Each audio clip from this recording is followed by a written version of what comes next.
I want you to picture a scenario. It's a scenario that I think basically every single person listening to this has been through at least once. Oh, yeah, definitely. You walk into a room, and maybe it's a classroom or maybe a coffee shop or even just a regular meeting at work, and you see them. The catalyst. Right, the catalyst. And suddenly your brain just performs an illegal operation and completely shuts down. Just a total blue screen of death. Exactly. Your mouth goes dry, your palms get sweaty, you completely forget how to do basic human things like walk without tripping over your own feet. Or form a coherent sentence. Yeah. You have this simultaneous urge to just run away screaming, but also to, I don't know, perform a cartwheel right there just to get their attention. It's a total system failure. Because your nervous system is just getting flooded with norepinephrine and dopamine, and you are basically incapacitated by your own biology. It is the absolute worst. And the best. And the best, yeah. It's those butterflies, that really awkward giddiness. And what's wild to me is that it really doesn't matter if you're, say, 13 years old passing a folded-up note in algebra class, or if you're 35 and just staring at a, notification on an Instagram story. The underlying feeling is identical. We all know what it is. We are, of course, talking about having a crush. Which is such a universal human experience.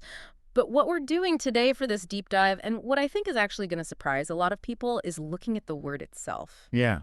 Because if you actually stop for a second and look at the word crush, it's a really weird choice for a feeling that's supposed to be about, affection and cute longing. That is exactly what jumped out at me when I was reading through the research for today. We have this great article from Source 13. And it's titled, Why Do We Call It a Crush? Right. And it unpacks the whole etymology and the cultural history here. And the central mystery, our mission for today, is just so glaring when you think about it. It's a massive linguistic contradiction. I mean, think about the word. If I tell you I'm going to crush a soda can, or crush a bug on the sidewalk, or crush a rebellion. You're talking about violence. I'm talking about total destruction. Yeah. I'm talking about squashing something with so much force that it's completely unrecognizable. Yeah, you're applying intense physical force until something fundamentally breaks. So how on earth did a word that literally means to obliterate become our universal, adorable term for puppy love? It makes no sense on the surface. Right. So we are going to trace this word from violent destruction all the way to the heart eyes emoji. And honestly, the journey is bizarre. It involves medieval French knights, some very questionable 19th century slang, and this highly specific type of aggressive flirting that I am personally very glad we left in the Victorian era. Okay, I can't wait to get into that. But before we go back in history, I do want to ground us in the present for a minute. Sure. Because the Source 13 article makes a really good point right up front. Even though the word has all this heavy baggage, the modern definition we use today is actually very specific. It's not just a synonym for love. No, it is distinctly different from love. If we look at the modern Merriam-Webster definition, a crush is defined as an intense and usually passing infatuation. Passing, that's the key word there, right? Exactly. Passing implies a shelf life. Yeah, it's not permanent. Right. A crush isn't necessarily a lifelong commitment. It's a burst of energy. It's volatile. And the source describes the symptoms so perfectly. It's that cocktail of excitement, longing, and this is a really important part, motivation. Oh my gosh, the self-improvement kick. Yeah. I love this part of the article. It's that sudden, almost manic energy where you just decide, okay, if I just go to the gym 5 days a week and buy a whole new wardrobe. And learn to play the acoustic guitar by Tuesday. Yes. If I do all that, they will finally notice me. It acts as a catalyst for self-improvement, but it's entirely rooted in anxiety. You're trying to optimize yourself to be worthy of this person who, let's be honest, you usually barely even know. You're projecting so much onto them. It's total chaos in your brain. But that brings me right back to my main grapple with this whole topic. The word itself. Yeah.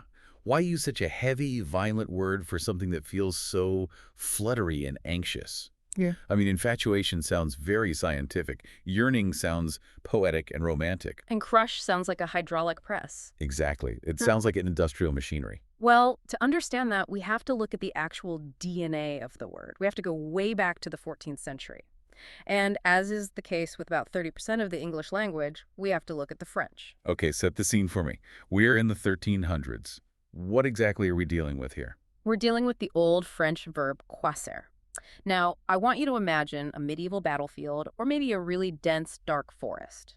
Quasser did not mean to casually like someone. I'm guessing not. It meant to smash or break something, but specifically, and this is key, with a loud noise. Noise, like what kind of noise? Think of the sound of dry wood violently snapping under a heavy boot, or the sound of metal armor actually crunching from a blow.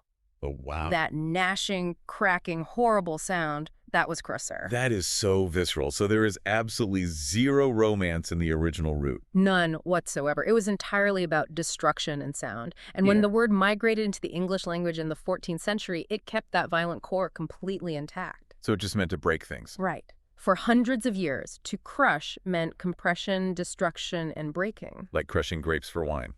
Or crushing an enemy army on the field. Exactly that. And interestingly, by the 1500s, the definition did start to expand just a little bit to describe social situations, but it still was not romantic at all. It was used to describe people crowding together. Oh, wait, like when you say a crush of bodies. Right.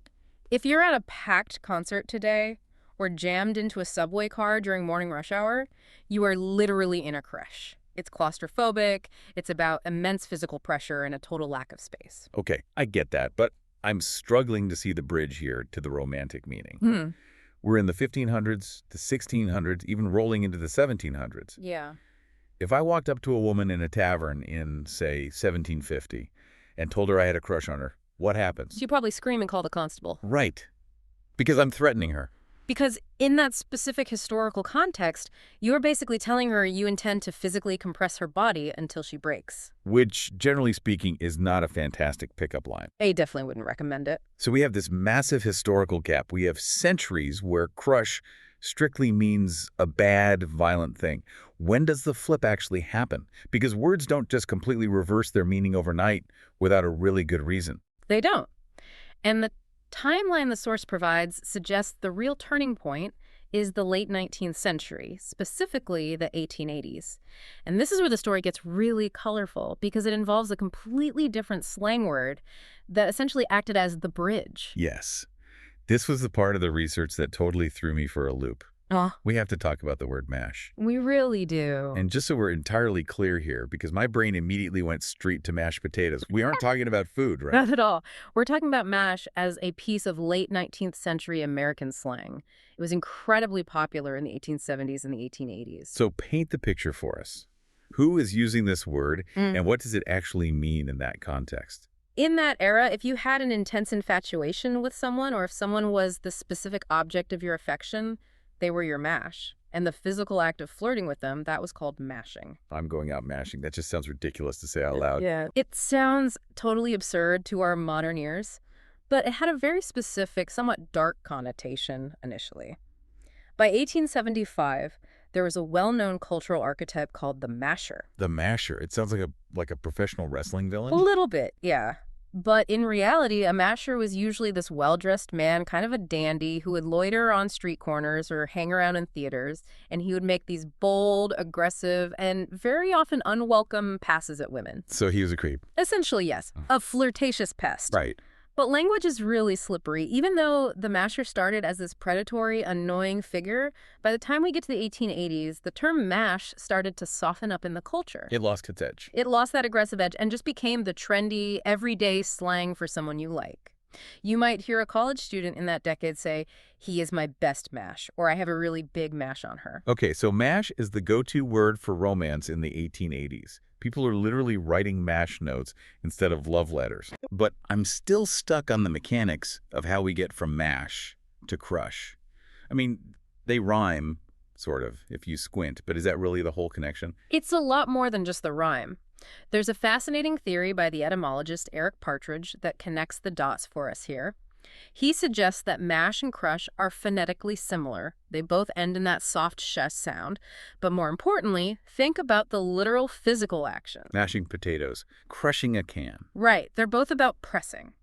They're both about applying downward force to fundamentally change the shape of something. Oh, okay. I see exactly where you're going with this. So mash was already established as the slang for flirting and liking someone. Yes. And crush describes a very similar physical action of pressing. So crush just kind of naturally stepped in as a synonym for mash. That's the theory.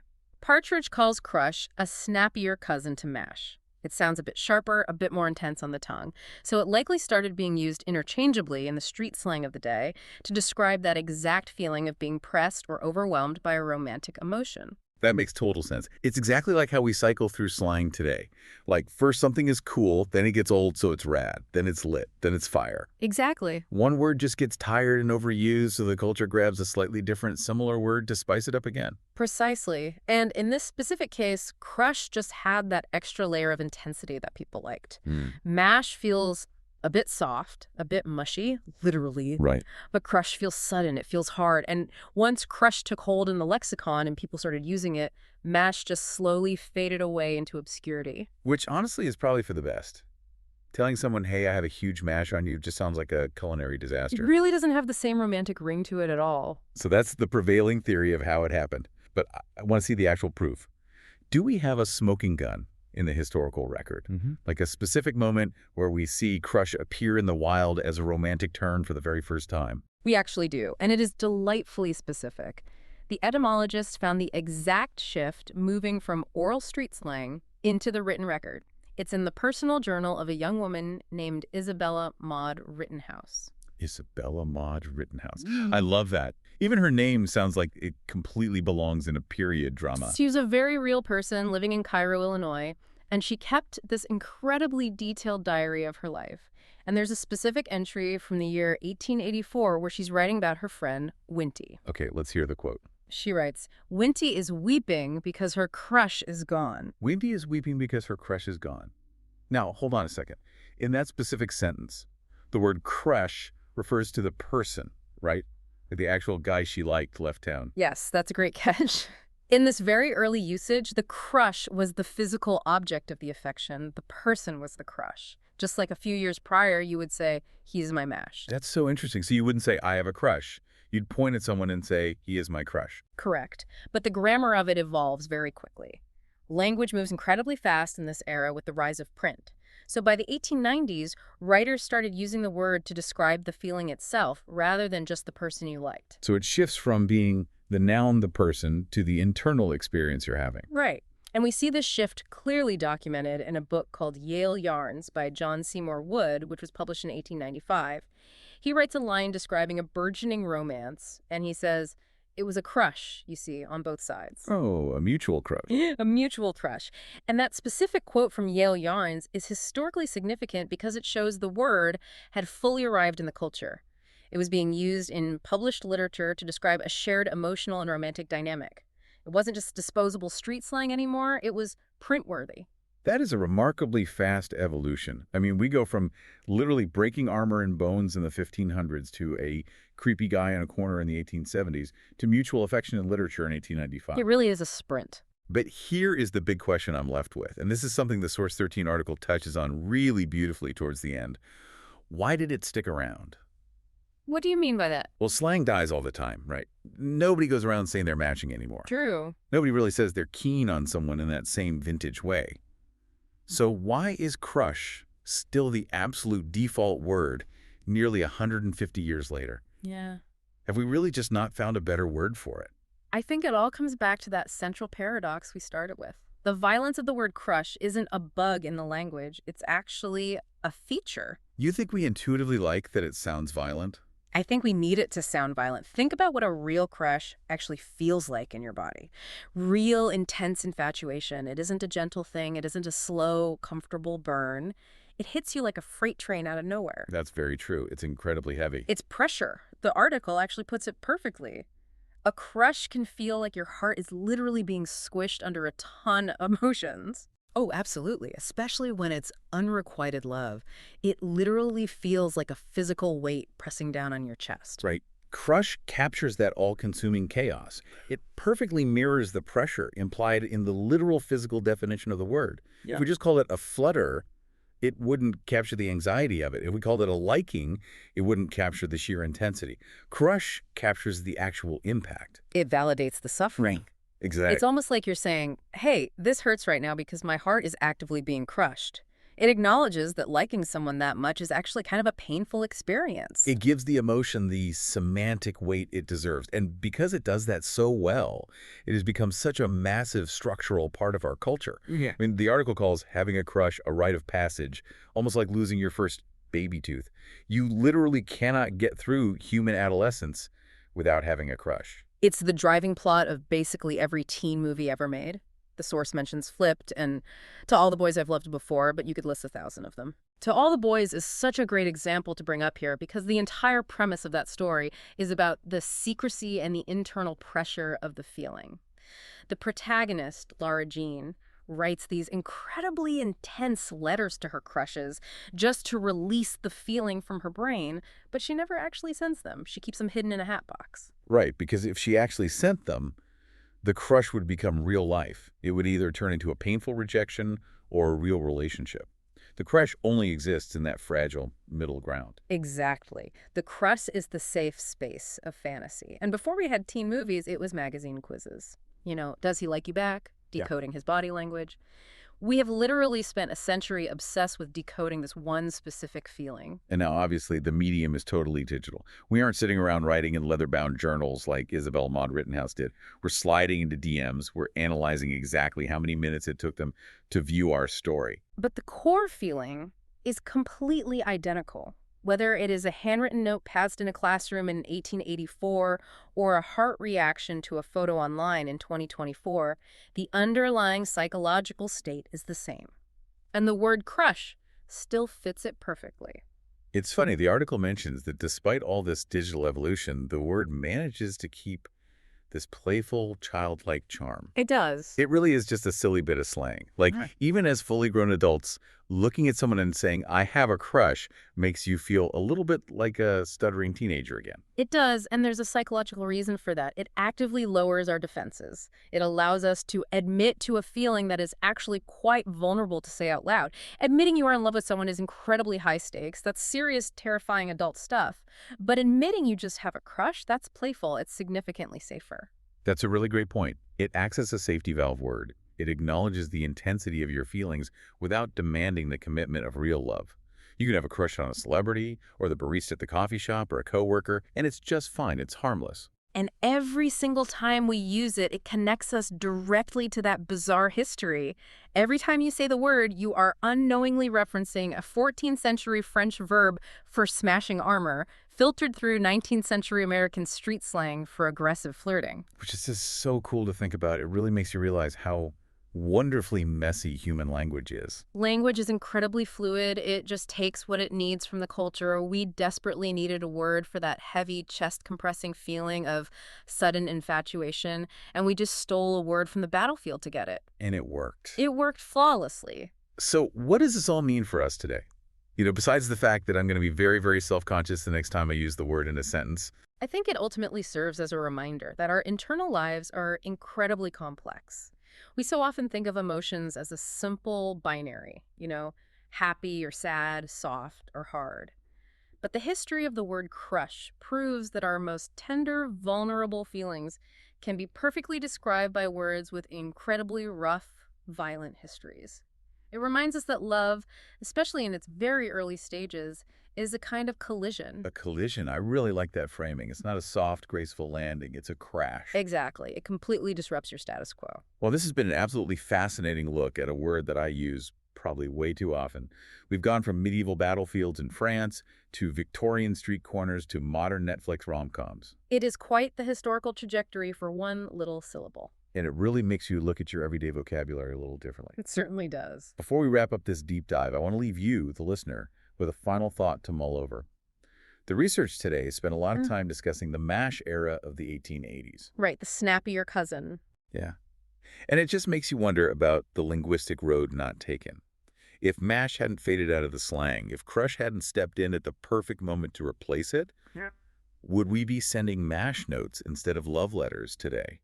Would the movie be called To All the Boys I've Mashed Before? That sounds absolutely terrifying to me. I don't think I would watch that movie at all. No, it sounds like a weird horror film involving rude vegetables.